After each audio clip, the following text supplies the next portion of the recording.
Power tip number 7 is protect your mind. This is crucial when it comes to going from your potential to your power.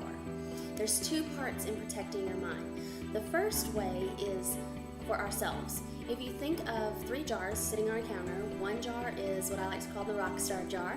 The second jar is the justification jar. And then the third jar, if you just picture the skull and crossbones, it's poison, it's toxic. Now, each one of our thoughts we can put into these 3 jars. Every day, all day long, usually our thoughts will fall into one of these 3 categories. Either it's a rock star, it's focused on what we want, what we intend to create, where we're going, or it's a justification. I deserve it. I've had a hard week. Everyone else is doing it. It doesn't really matter. This stuff isn't working. Anything that's justification for not putting you on the path or keeping you on the path of where you want to go. And the third jar is the toxic or poison jar, and those are the thoughts that are genuinely poisonous to your journey.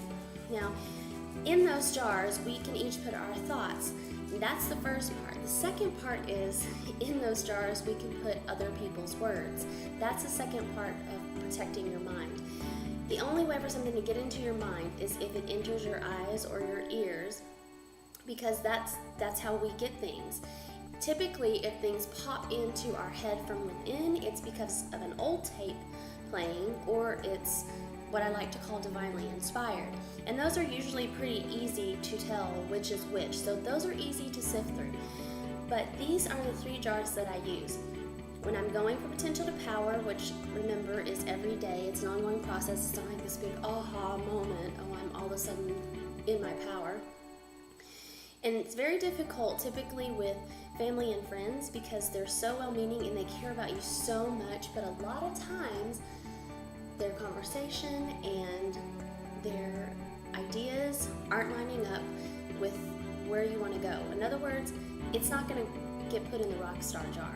They will help you out with your justifications, or they'll just be downright negative. So if you can, avoid these people at all costs, the ones especially that are poisonous or toxic to your power, the ones that you feel drained after you talk to them, you feel like it's always something else that you're having to fix, or you get sidetracked from where you're going. And I know it's impossible sometimes to avoid, especially like people in our family. We don't want to disrespect them.